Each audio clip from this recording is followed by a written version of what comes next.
American dream is dead. But if I get elected president, I will bring it back bigger and better and stronger than ever before, and we will make America great again. Thank you. Thank you very much. 2016, year of the snake. Time for a change in the White House, y'all. Bring it.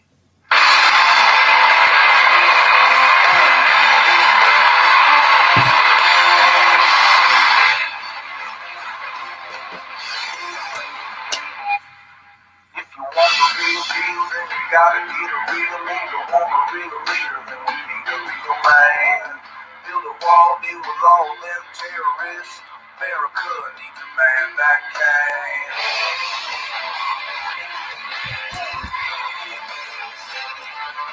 If you wanna feel safe in your own backyard, Click the share button, folks, if you get a chance.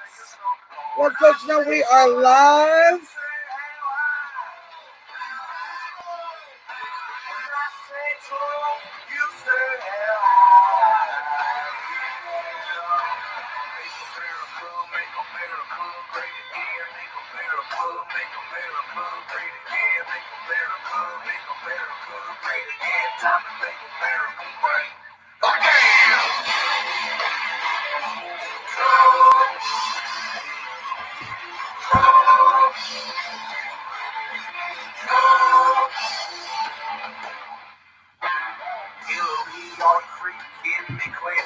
Socialist Sanders, that freaking Flanders, Army Rangers in the Navy SEALs, all stayed strong with the art of the deal.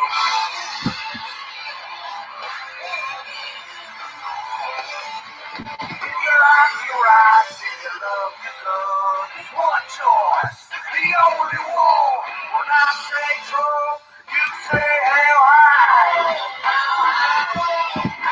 When I say Trump, you say hell high.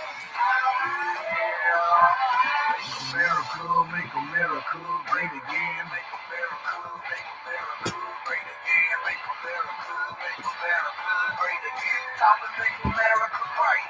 Okay.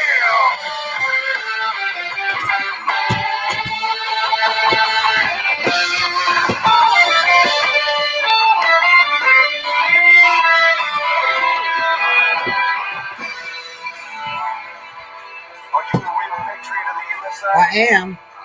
You like having the right to bear arms? Protect your family? I do like that. What about the ability to work a job? Have jobs available to you? Yes, I love that part too. You know who we need? This name starts with a D and ends with a T. I agree.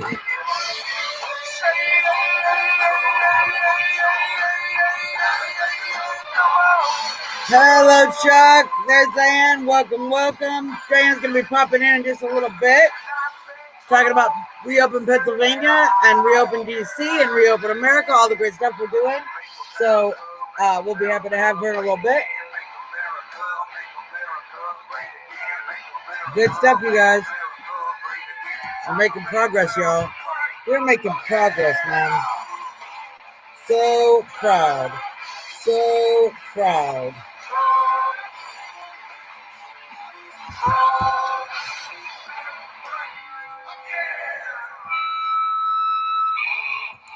Hello, everybody. Welcome to the show. You are watching the one and only Trump Talk US live in DC with Suzzanne Monk. I'm Suzzanne Monk. We're 8 minutes away from our nation's beautiful capital. We are about 14, 15 minutes away from our president's White House. I mean, it's tab would not click closed. And Matthew McConaughey was going to talk to us. And I don't want to listen to Matthew McConaughey. I don't want to listen to any celebrities. I want to listen to Reason. That's what I want to listen to. I want to listen to Reason. I want to, of course, give a shout out to the Trump Tower. I want to give a shout out to Chris McDonald, who will be popping in the room here in a minute, representing Trump Talk US. Does a great job sharing and promoting, bringing links in. Of course, hello to Chuck. Hello to Lois. Hello to Diane. It was an amazing day in Pennsylvania. It's been an amazing week in the reopen movement. I'm really excited to see the progress that's being made. We're seeing sheriffs across the country decide they're not going to enforce orders. Even sheriffs that have previously, you guys, this is important to listen to. Even sheriffs that have previously, enforced the stay-at-home orders have decided to not enforce the extensions. Have decided to not enforce the extensions. So at any point in the process, you can reach out to your sheriff. You can reach out to your thank you, President Trump.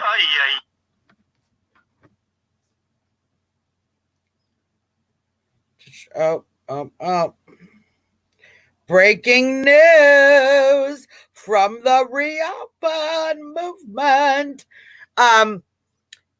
As you know, Michigan has been doing great stuff. I want to give a big shout out to my girl, Audra Johnson, who just shared me this tweet. It's called text talking about Holland salon owner defies executive order, reopens the business nearly 2 weeks after a 77-year-old Owasso barber, Carl, violated a state mandated order by continuing to cut hair. An Ottawa County salon opened to reopen her business. I'm fighting for my dream, said Sarah Huff outside Arbor Grit Salon and Lounge, which she's owned for nearly 2 years. I'm standing firm and I feel at peace. So, she closed her business on March 17th. This is what I think is so frustrating.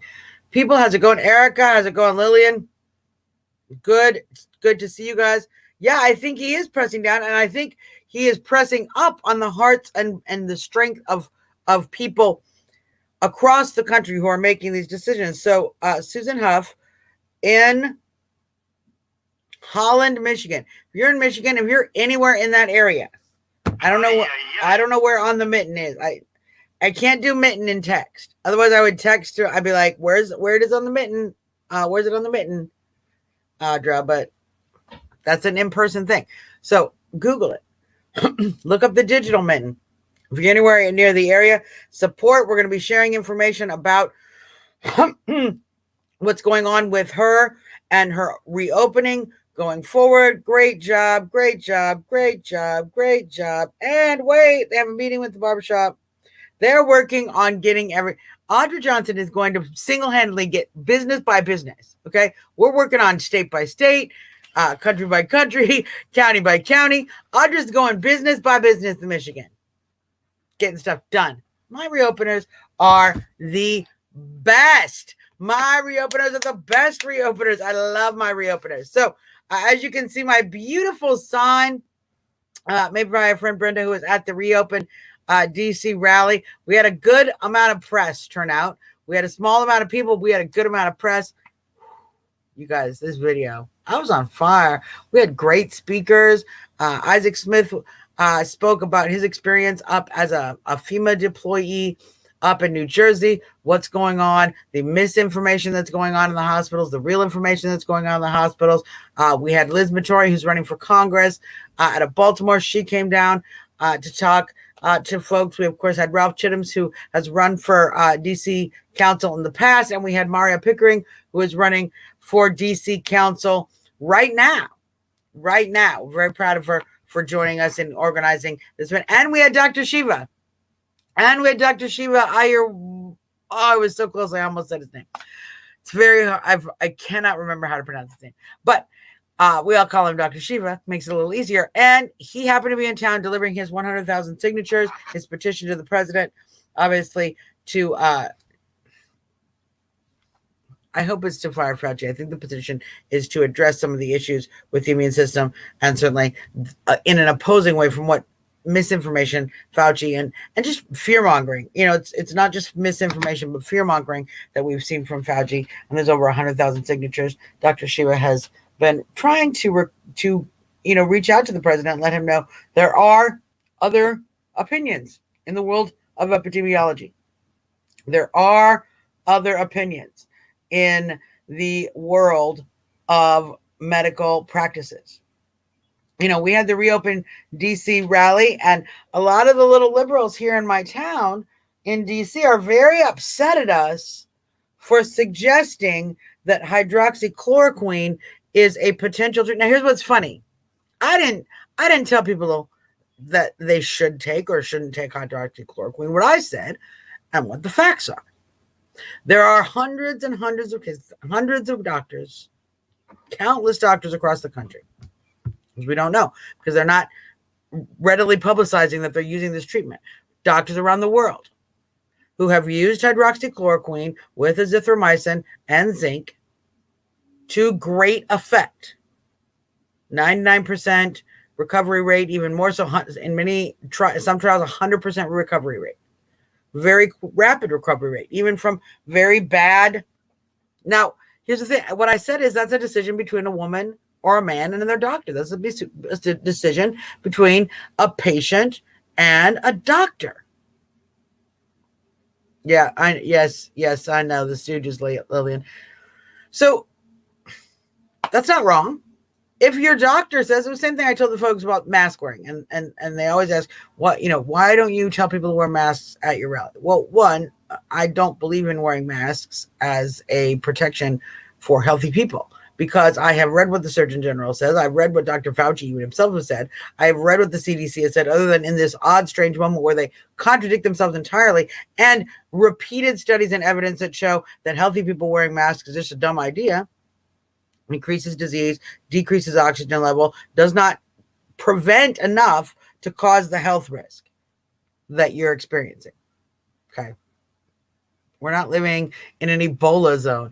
It really comes from paranoia. It really comes from fear mongering and paranoia, which is why we see the Fauci changing his position and certainly attempting to get that miscommunication out in the news so that people are more afraid. And now they're saying, oh, well, did you see the latest stupid news talking point they have? If 80% of the people in America had worn masks, we would have been able to be out of the shutdown because the virus would have not spread.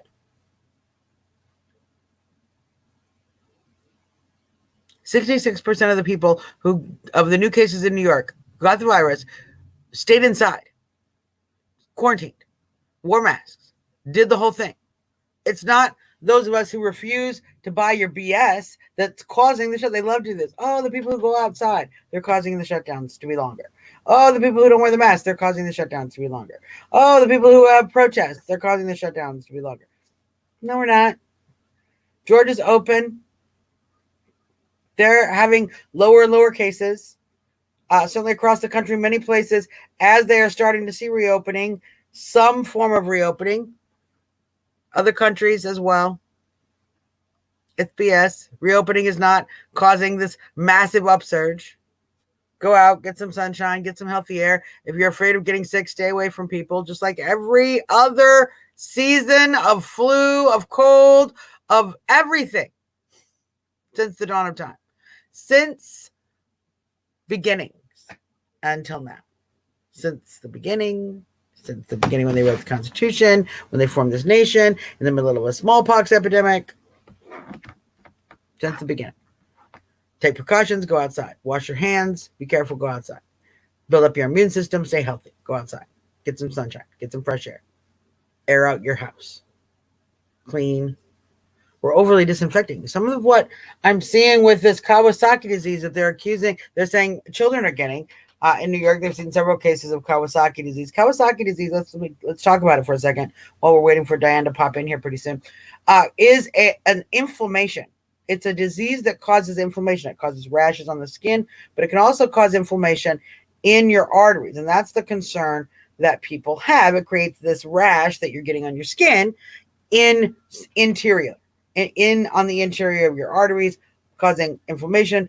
The inflammation can actually restrict blood flow and cause heart damage, cause heart issues in extreme cases. Extreme cases. I know Laura Ingram has been great. I got to figure out how to get on her show because she has been great about being on Team Reopen and on certainly pushing back against this ridiculous misinformation. So what we do know, we do not know the cause of Kawasaki syndrome. It's not a disease, it's a syndrome. It's a condition defined by certain symptoms. So we don't know the cause of it, but the condition, when it expresses itself in these particular symptoms, the rash on the body, inflammation in the arteries, in interiorly, we know they call it Kawasaki syndrome. It fits the parameters. Boom, boom, boom. What we do know about Kawasaki syndrome is it is a reaction. It is potentially a reaction to something environmental. It is potentially a reaction to being indoors. We see Kawasaki syndrome happen in young people, 40% more likely to have that happen. And it's a very rare disease. It's not very common, which is why it's unfortunate that kids are seeing it, but it happens 40% more in the spring months, late winter, early spring, after people have been locked inside. So I'm not surprised. Any disease that causes inflammation on the skin, you guys, it is going to be part of it. It can be histamine reactions, how our body are reacting to outside forces. You're sterilizing your environment. You got chemicals in your house all the time. You know, kids do not have the same ability to process all that stuff as we do. And they're not outside. They're not getting fresh air. They're not getting a balance of vitamin D. That itself may play a factor. I really don't think it's the virus, though. I think it's the shut in and all of the other things that come on. Because if you look at the causes of the disease, you look at what we know already of Kawasaki syndrome, we're not talking about this virus magically changes all the time. It doesn't get, it gets grandma, it doesn't get grandma. Oh, it's going to kill all the grandmas, but not if we put them in the nursing home with the sick people. It's not getting black people. It's going to get the black people. It's got getting the kids. Now it's going to get the kids. Pretty soon it's going to get your dogs, cats, all of it. So we keep fighting to spread real information. I'm going to bring Diane on here because she has had a wonderful day down in Pennsylvania. Hello, Diane. Welcome. Hey, Suzzanne. Hello. I saw you had a great group of people, and one thing I want to say that I'm really being impressed about Pennsylvania, and you and I talk about a lot of states, but your state seems to have a lot of candidates and elected officials who are reopeners, who are out there fighting the good fight. Will you talk a little bit about some of the people in Pennsylvania that we should know about who are fighting to reopen? Well, Doug Mastriano, he is a senator, and he has just been solid this whole time. In the very beginning, he said, we need to listen to the officials. We need to look at the science. Mm-hmm. And 2 or 3 weeks into it, he started saying, oh, I see the writing on the wall. This is bad. This is bad, people. And Mark Scaringi, love Mark Scaringi. He's been around. He's run for some things. I'm encouraging him to get back in there to run for us, but he's an attorney, and he's looking at the legalese of this, right, saying this is unlawful. This is unlawful. And then we have just patriots across the nation that say, what are you doing? What can I do to help? And they show up when we call out, and some people say, but is it really going to make a difference? Right. It is. One of our good friends, Ryan Covert, he's running for, is that state representative? State representative for the 11th district. Yes. He's a business owner. He's a brave, strong, smart man. He's not politically correct at all. He's constitutionally correct. And we have our very own Danny DeVito, not the Danny DeVito from Hollywood, but the Danny DeVito from Patriot Wood, where he is actually put together and is part of a lawsuit that has it's the first lawsuit so far in the reopen time where has actually been addressed by the Supreme Court. Am I correct? Yes, absolutely. And it's been approved to continue. Yeah. And Danny's running in the West Hills for state representative, and we're supporting him as much as we can as well. I talked with him today, and I said, let me know how I can help you get down there. It's not my district. Ryan's not my district, but it's my state and it's my country. So we have to support America. Go across borders if you have to. If you have a patriot who is not politically correct and constitutionally correct, we have to support that female or male, right? Whether it's in your district or not. Right. Because really it's about finding somebody who's going to fight for your policies, who's going to protect us. And we have seen more than anything in our lifetimes, I'm pretty sure, Dan, yours and mine, our little buddy, the Constitution, is under attack, vicious attack. And we have started to see real put up or shut up moments. You know, the Red Rover teams are really starting to pick themselves, you know, and all the tough kids who know how to link hands and hold up. We're seeing them really come out of the woodwork. The leadership we're seeing from some of these folks, these candidates, we know as well as I do, they put their candidacy, their principles on the line because they support the Constitution. People are going to fear shame them. People are going to say bad things about them on the interwebs. You know, people are going to go after them, but they them because of what is right. And that's what's so amazing. You guys are doing great work. So how many people do you think we're in? I hate this question. I hate when I have to ask the question as a reporter because they always ask this question. Always. How many people were at the rally? As if two angry people are somehow different than 20 or somehow different than 200. And at some point we just get enough angry people, then they'll have to listen to us. Maybe that's the case, but how many angry people were in Harrisburg today? Well, to back up on that, one angry person showing up on the steps is going to do a lot more work and get a lot more done than one angry person sitting on their couch telling that other person that what they're doing is a waste of time. Okay. Ding, ding, ding, ding, ding, ding. Monday, we went out there and there were about 25, 30 of us this past Monday. The Monday before, I had my little business owner team from Butler County. There were 7 of us. Today, I would guess there were 2,500 to 3,000 people there. Now, Diane, I think this is so important that you mentioned your previous, because this is the third. This is really the third Harrisburg event. The fourth. 420. It was a Monday. It was a beautiful event, and it was statewide, and a lot of other places were doing them also. Pittsburgh had one. A couple other places had one. Now, and that was huge. It was big. And then we did 2 more since then, and they weren't so big. Right. And the one today, we had the energy there. We had the numbers there. We had the people there saying all walks of life. All walks of life, you know, education is essential. Church is essential. Human contact is essential. The signs today were fabulous. Fabulous. One of my favorites was Dr. Levin, how's your mom doing? People are so creative. I love that kind of humor. Well, and you know, this is what I'm saying, and it's one of the things that we've seen in many events. You know, we've seen it in Maryland. They've had multiple events. We've seen it in Virginia.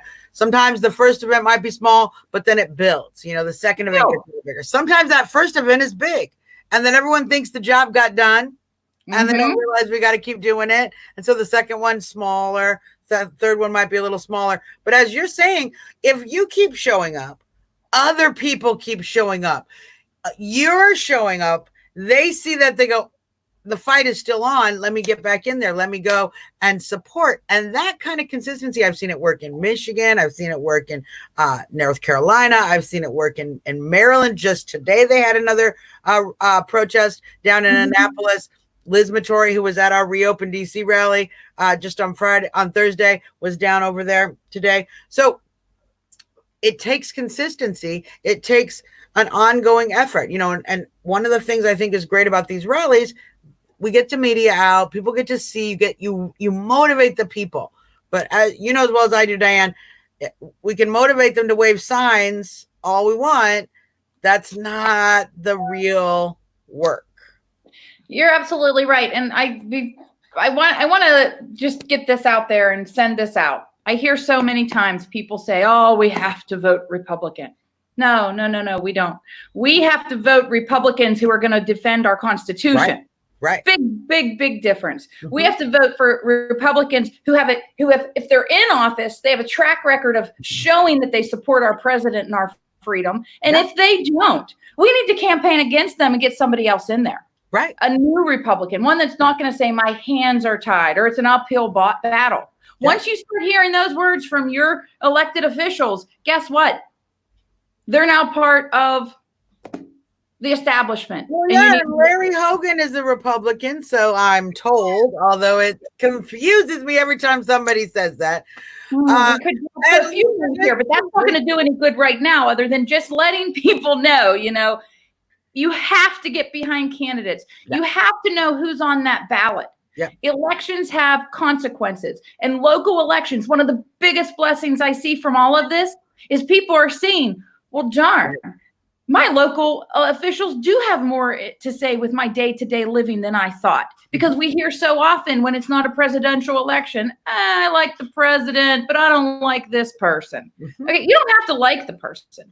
You have to see if that person is a business owner, a Constitution mind, somebody who isn't shy, or somebody who will be willing to speak out for truth, not political correctness. And that's what's gotten us into this mess. And somebody who's going to speak out on principle, who's going to focus more on the constituent than the national party. There's so many folks that we've seen in the elites that have tied themselves to the RNC, and many of this is in what I would call the entrenched RNC. Certainly not the RNC that comes out and helps us Trump supporters, as we were working so hard in 2016 to elect Donald Trump. Certainly not the RNC that came out and supported so many of our pro-Trump candidates that we supported, and we networked, and we door knocked, and we phone banked for in 2018. We saw a lot of sitting on their hands. So, it is important that we look at what kind of candidates, are they willing to take your phone call, or are they more interested in Mitch McConnell's phone call? Are they willing to take are they willing to read a letter and respond to your concerns, or are they more concerned about what committee they're going to get on up in Congress and up in Senate? Those are really important questions. Why is your politician, why is your leader in it? Because a lot of times people can be in the cocktail parties and the photo ops, and I'm sick of that. We're tired of that. And I think a lot of people are waking up to that. We are going back to they work for the people who have voted for them, not. And we saw just today, Nancy Pelosi, they're talking about individuals on the Republican side who took advantage of private knowledge, classified knowledge that they were privy to as members of Congress, and that they made stock decisions based on that, insider trading decisions. So they're getting a few Republicans. Well, interestingly enough, Nancy Pelosi took that same information and bought about $3 million worth of stock, which has gone up significantly because of the coronavirus. So she's actually doing far more to exploit, to benefit from this crisis than the Republicans at Target. And frankly, all of them need to suffer the consequences of using their position in office to better themselves, particularly while Americans are out of work, why Americans are struggling with this crisis, and while we see this great uncertainty and constitutional struggle in our country. It's ridiculous what we have allowed politicians to get away with. Oh, and the arrogance that they have gotten, that the more they do, the more they think they're going to get away with. But, a squeaky wheel eventually gets heard, and we've been squeaking. We've been squeaking for a while now together. Yes, ma'am. We've been squeaking very hard, actually. And I wanted to kind of spend a little bit of time with you here, because I've reviewed a little bit what I think we've accomplished. But I've got my highlights. I love seeing what's going on with California. We're starting to see progress with sheriffs across the country, sheriffs in Oregon, sheriffs and district attorneys both, and district attorneys. Yes, we're starting to see real progress with that. But I've told them all a bunch of it. What are your favorites? What are your top 5 reopen success stories? Go. The first is people are realizing what we have been shouting. Elections have consequences, and local elections make a difference. People are realizing through this that their state representative, that their local judges, that their school boards make more of a difference in their life than they ever thought. A huge blessing. Let's look at that huge blessing. Mhm. The other thing is people are sincerely becoming concerned about their health, so they're researching it. Right. In March, we're being told stay inside till it's safe. Well, it's never going to be safe. So they're researching, well, really, what is safe? And people are realizing, you know what? Our immune system is designed to combat this. And you know what? They're telling us to stay at home till we're safe. We're never really ever safe. Yeah. So this is getting a lot of people to question the authorities that have been given permission to make decisions to their day-to-day life. Right. And I'm seeing a beautiful younger generation movement Mhm. observing their parents who said, we need to stay home, we need to wear masks. And these kids are graduating from high school and college right now thinking, this really wasn't what they said it was going to be. And they're going to remember this. They're going to be able to teach this to future generations. And that's one of my prayers that I'm putting out there into the atmosphere. Lord, have us learn from this, the valuable lesson that you want us to. And the other is trusting in this president that we elected, because we've lost a lot of faith. Or, you and I already were at where we were with believing who was in charge and who wasn't. Right. But our president has been solid through this, and you have been solid through this. When you were being attacked, you don't trust the president. No. We trust the way that our government has been designed to work, and he's being told misinformation. Right. But he's so smart. He's going along with it. And look at the valuable lessons on the other side that are happening. And certainly we've seen the president be very proactive all the way back in January when he was trying to make sure that we were preventing the spread. At that exact same time, we saw Nancy Pelosi and her ilk telling everybody to go down to Chinatown. And 3 weeks later, the president's the one who has put all these people at risk. We find that absolutely absurd. The president has been very clever in how he has rolled out the guidelines, issuing them as guidelines, protecting and supporting our beautiful 10th Amendment. It's one of my favorites, and let's just read it for the power is not delegated to the United States by the Constitution, nor prohibited by it to the states, are reserved to the states respectively, or to the people. He knew that if they were going to operate this big globalist shutdown plan, 5.6 billion people on the planet have been affected by some sort of shutdown. There is no way that the United States was going to escape that whole madness. But if he put it in the hands of the governors, he was putting the reopening back into the hands of the people. And we took the ball on that. You and I have been fighting for exactly that message. We know the president has his job. He has to take care of the responsibilities of the president. We know that we are citizens. We have our job. We have to take care of the job of the citizen. And that means holding our elected officials accountable, understanding who is operating and who is controlling our lives, who is making the decisions, and holding those people accountable. It was very early on that we realized it wasn't the president, Diane, who was shutting down these states. It's the governors. It was these mayors. It was these county boards and county commissioners. They were saying the hair was on fire. This is an emergency. We need to shut this down for precautions of COVID-19. Now, a lot of people say, why doesn't the president impeach Wolf? Well, if he did, he would be attacked for being a dictator. Right. He is letting these elected officials reveal themselves. So hopefully in 2022, when Pennsylvania has another gubernatorial election, hopefully we're going to get a couple more people out than 36% of the registered Republicans in Pennsylvania. 36% of our registered. That's not even unregistered people, okay? Right. The registered is what voted in 2018 for the governor's election. And this is what's funny. It's not the president's job to go around impeaching governors. That's what I find the most ridiculous.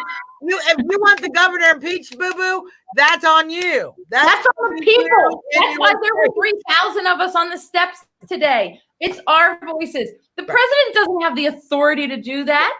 And if he did, we wouldn't be in America any longer. Right. And he is letting us live with the results from that 2018 election.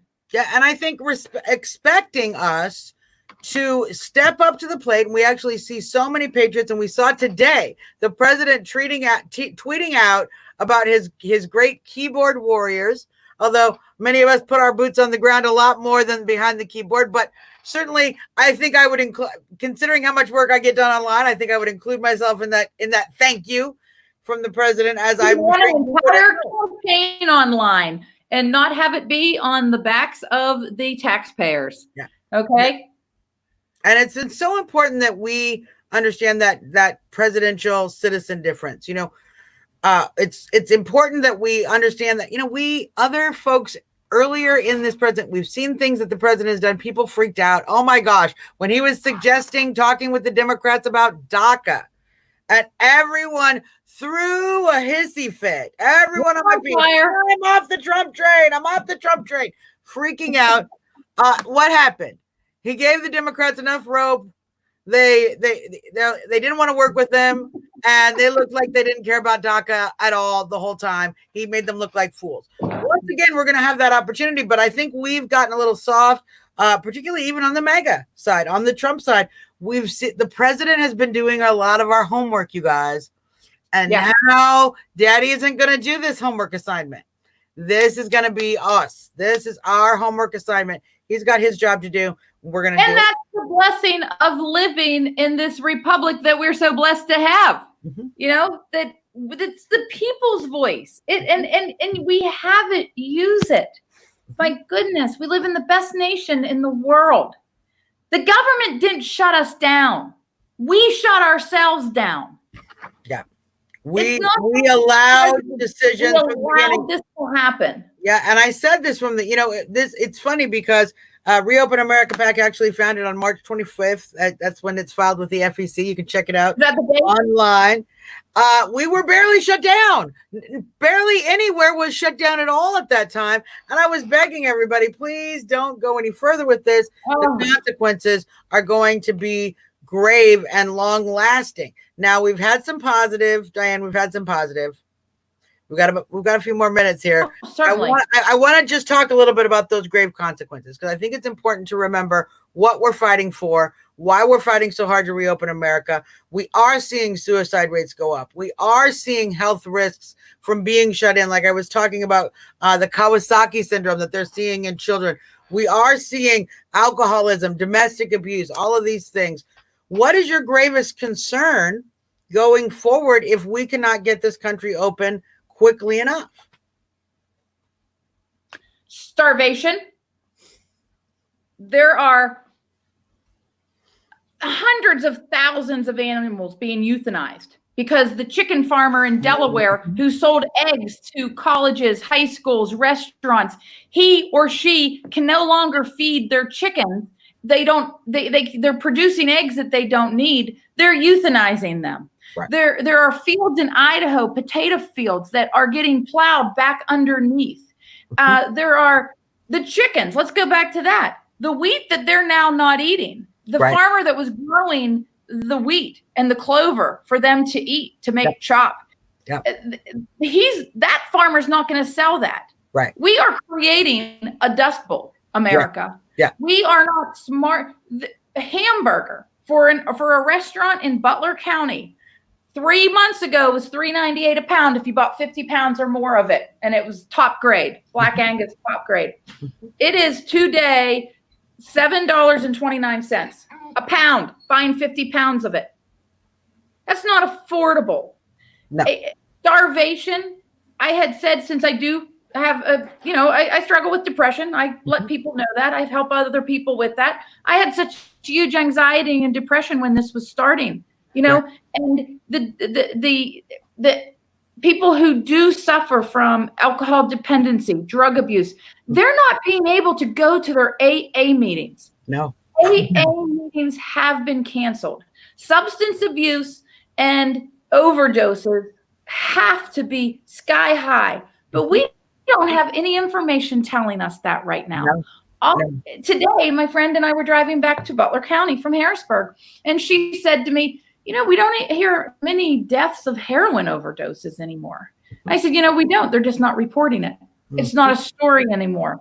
They want every death to be COVID-19. The survival stories. If people know of a story of somebody who has survived COVID-19, and they're 99% of the people that have it have survived it, we need to get those stories out there. I don't watch TV. I guess there's a ticker on the bottom of a news channel. My friend Jolene told me today of the deaths that were in Pennsylvania.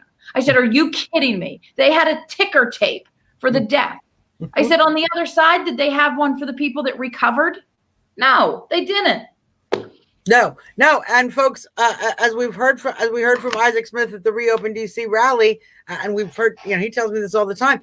It takes 3 tests, 3 subsequent negative tests to be determined recovered.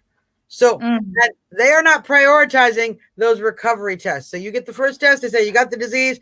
If you're in a blue state, they're going to tell you to stay home. They're not going to give you hydroxychloroquine. You're going to ask for it. They're going to say no. There's going to be a whole big issue. They're going to tell you to just tough it out. They're not going to tell you to take vitamin C. They're not going to tell you to take vitamin D. They're not going to tell you to increase your zinc consumption. They're not going to tell you about any of the things we know that would build your immune system. They're going to say, tough it out, stay at home. They're going to call you annoyingly once a day to make sure you're toughing it out and staying at home, and they're not giving you any care.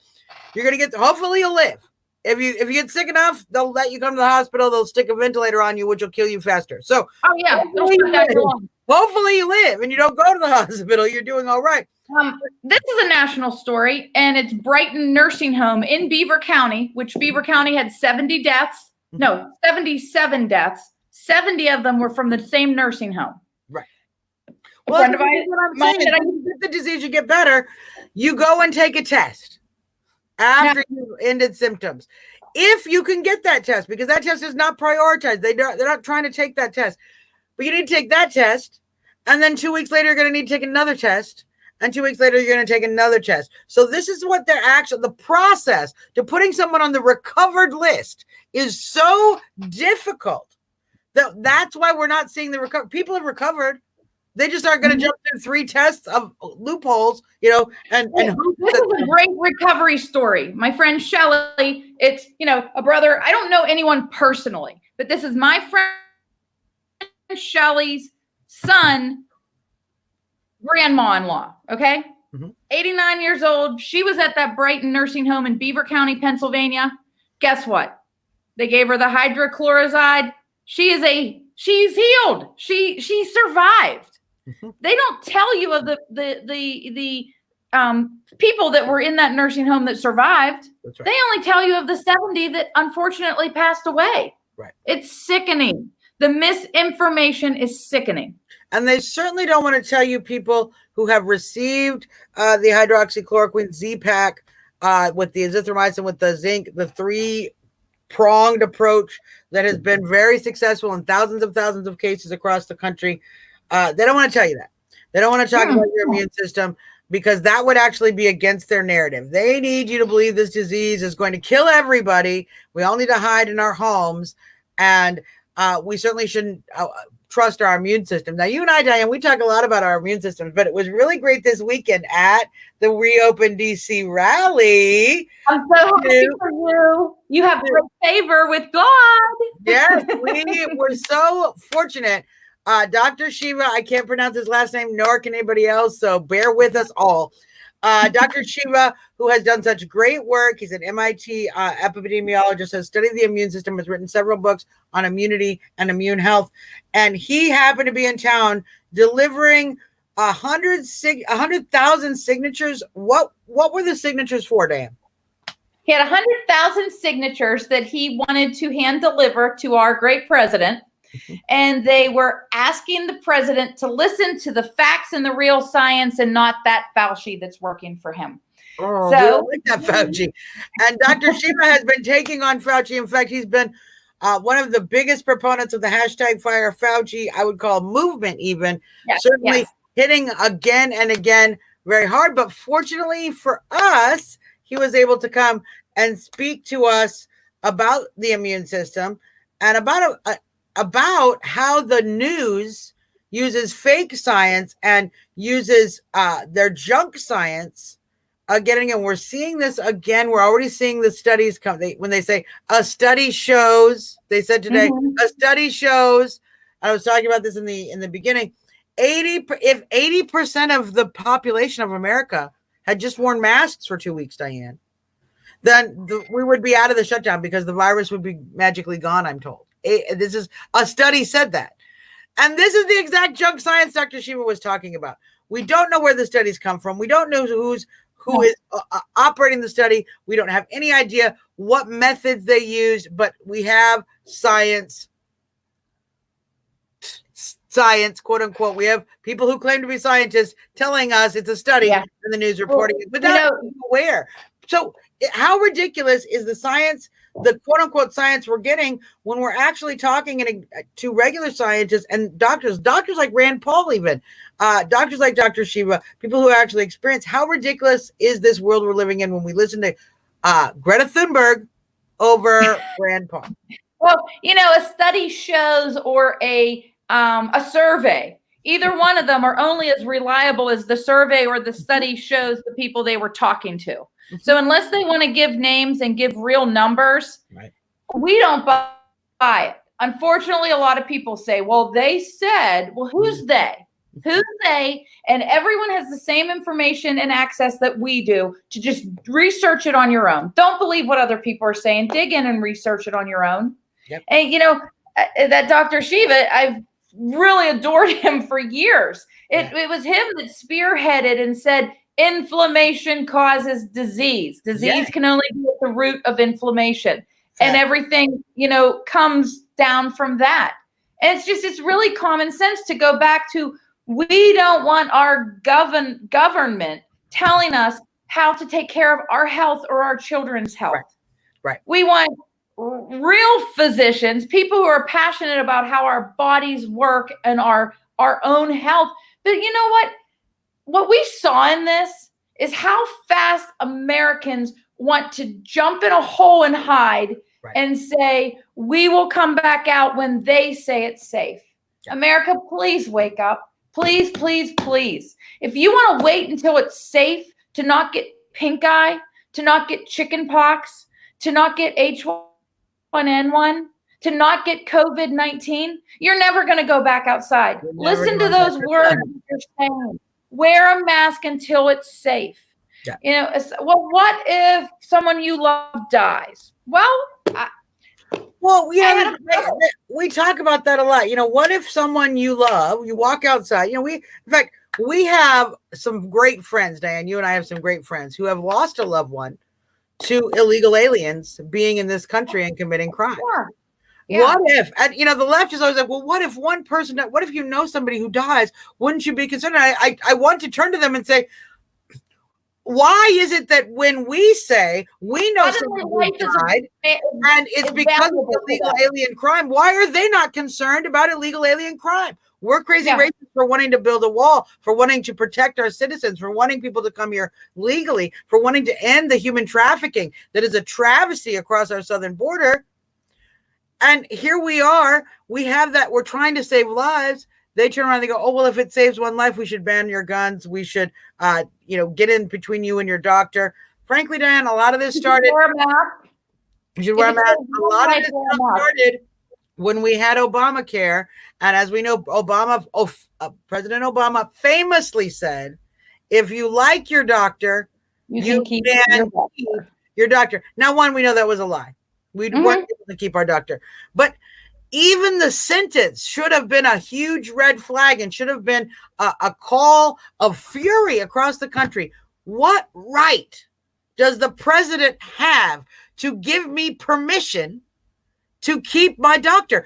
Who I choose to be my doctor is a free decision between myself and my doctor. If I have a doctor, I don't like him, I don't like the decision he's made, I can go to another doctor. I can get a second opinion. That is our independent medical liberty. That is our freedom that we have in this country. And when you start seeing top-down insurance policies that control what kind of doctors you can go to, put a list of doctors where your doctor may not be included on this list, that's the beginning of having doctors dictate regulations, dictate orders and edicts, which is why we have mask fines, which is why we have stay-at-home orders now, which is why we have social distancing rules.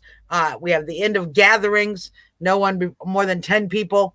This is how we have gotten to that point. We started to let politicians tell us about our medical relationship with our doctor, and it has resulted in disastrous consequences. And how brilliant were our forefathers who wrote that beautiful Constitution to protect us today in 2020 from this exact same thing.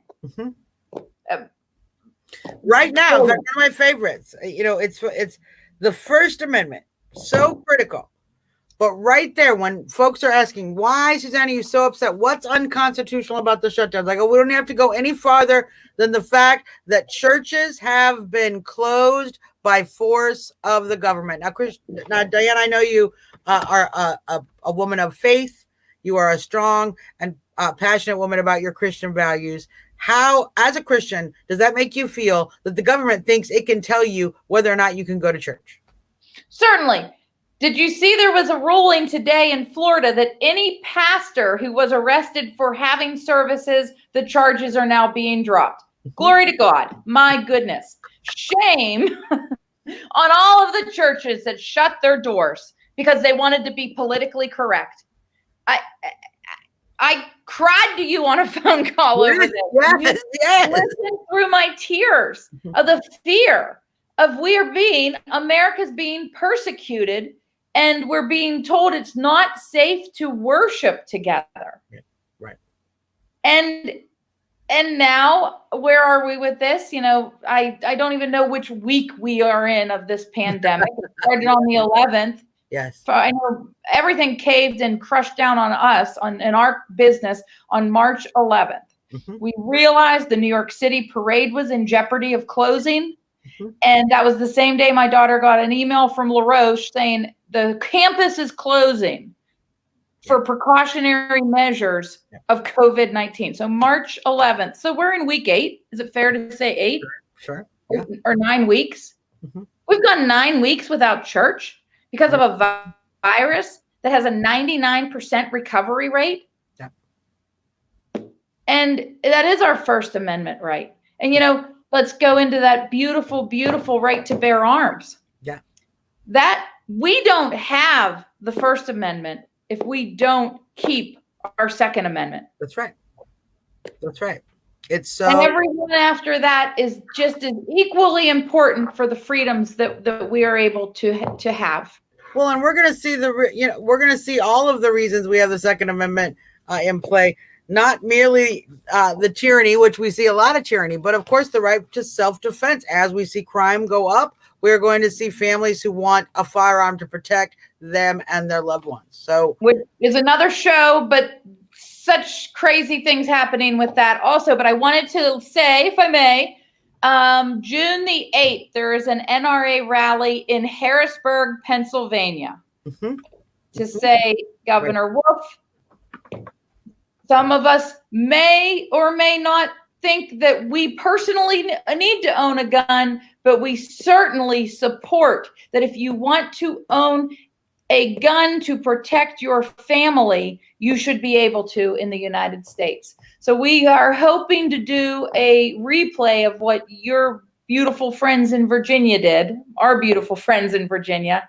And if you want to mark your calendar, it's going to be on the 8th of June. Well, and interesting date that is, Diane, because the 8th of June is when my good little friend here in D.C., Muriel Bowser, there's my reopened D.C. elephant, she says June 8th is the day she's going to begin us in phase 1. So I think we should move on the 7th of June. Yeah, the Queen has spoken, and she said phase 1 on June 8th. Now, that's a Monday. So the day before that is a Sunday. I'm thinking the 6th or 7th, we might have to come in. What we'll probably do, we'll get some Virginians, we'll pile them on all buses, we'll come to DC, then we'll go right up to Harrisburg. I think that's a beautiful Reopen road trip, everybody. I love a road trip. Let's just reopen the whole East Coast, you guys. And that's I think that sounds like a great plan. And certainly it's important to support our other states because certainly you see pressure that's going on in Pennsylvania that trickles down into Larry Hogan. What happens in Maryland, that you share that border. That affects us. What happens in Maryland affects DC. What happens DC affects Virginians. So certainly as we see the states that are adjacent to one another open or close or have different situations, you're going to see people react. And what we are definitely seeing is states that are open are seeing people flood over the border to use those businesses. Now, I just have to, we got 2 more minutes, but I have to ask this question because I saw in the video in the Pennsylvania rally today in Harrisburg that there was a hair cutting. There was a live hair cutting. And you had said to me, oh, they used a knife. And I was like, okay, maybe Diane just used that word and she didn't mean a razor because that's hair people, they'll do a razor cut. But no, it was an actual knife. Then tell what happened. Why was there a knife-based hair cutting going on at your rally? Well, they said we should just do haircuts right here on the steps. Or I've been encouraging salon owners and barbers across the Pennsylvania to say you need to open or you're not going to be able to open. So it's one of the chains I've been dragging along with me to get this moving. And the woman said, I'll cut your hair right now. Somebody had a penknife. They got that out and they just started doing it. It was the point. That we as humans, as Americans, as brothers and sisters of the United States can do this.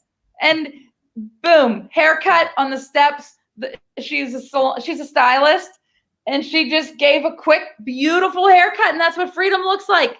My friend Kelly Martin, she owns A Touch of Style in Cranberry, Pennsylvania. I said, let's put up a tent. Let's go outside. I'll help you all day long. You cut hair all day long for $20 donation to the food cupboard.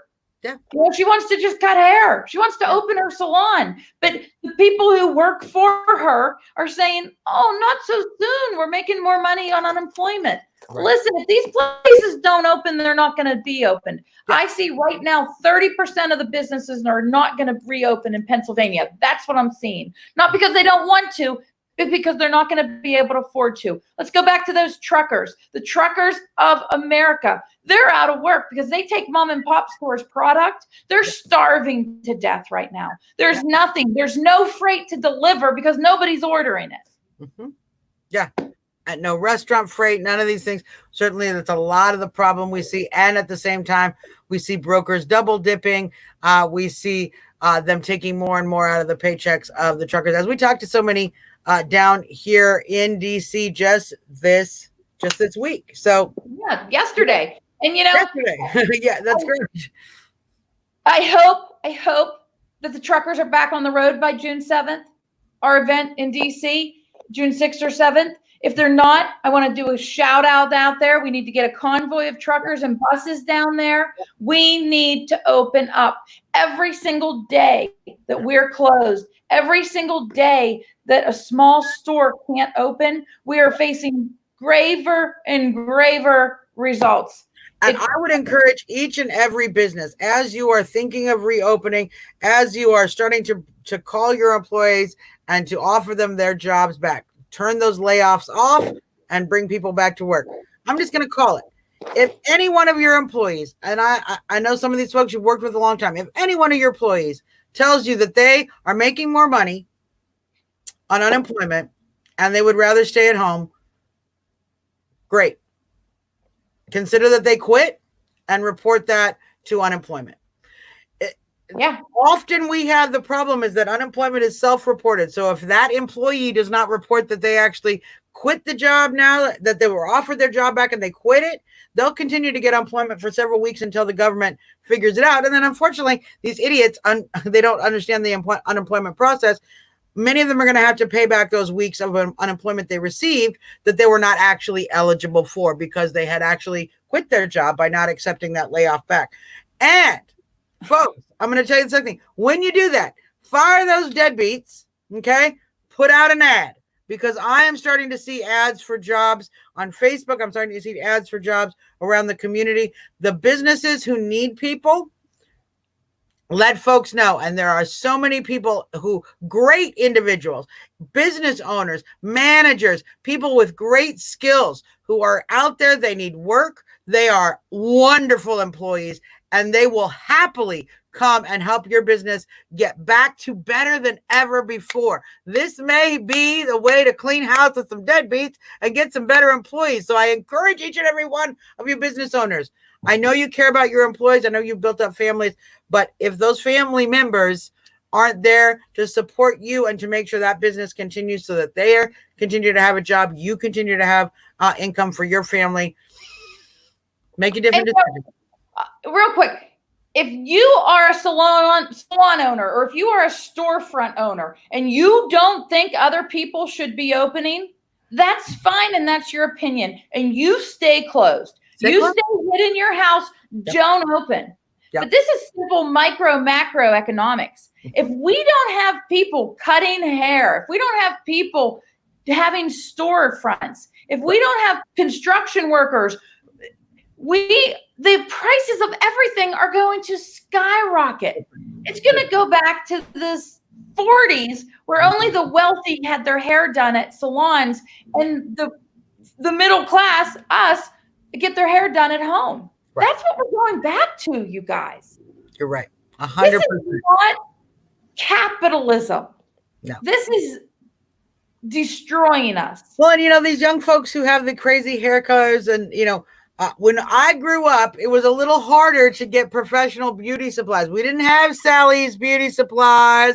You could just walk in and get all. You had to know somebody in the salon business who could go to one of those wholesalers locations to buy product. Now, those wholesalers, if the salons are closed, the wholesalers aren't selling anything. So that's for every one business, you've got two businesses that are struggling. You've got 10 businesses that are struggling. And it goes on. The guy who's picking up the garbage there, he's not needed. The guy who's delivering packages to that guy, he's not needed. The lunch shop where all the hairstylists go around the corner to get lunch every day, they're not needed. It goes on and on. Yes. It is there's so many layers, it's devastating. Yeah. I appreciate all of your work. You're amazing. Yesterday was great with you. And we need to just keep this fireball moving and make it contagious. And I'm so proud and thankful just to be part of this with you. I'm so proud and thankful you guys. Diane and I don't know how we could have gotten through this because we seem to tag team our frustrated and strong moments very well. So I want to thank, and you know what? I want to also thank we have so many great reopened patriots across the country that have just been on fire. I can't begin to mention them all, but we are doing this together, you guys. When the shutdowners say we're all in this together, we all shake our heads. But when it comes down to reopening this country and the great patriots I'm standing up with every single day, and I see standing up around the country, we reopeners really are in this together, and I'm really proud to be a part of it. Diane, thank you for being on the show tonight. Thank you so much. Thank you for all your hard work in Pennsylvania and across the country. And we'll start talking about plans for the first week of June. Excellent. Until next time, this has been Suzzanne Monk, everybody. Good night.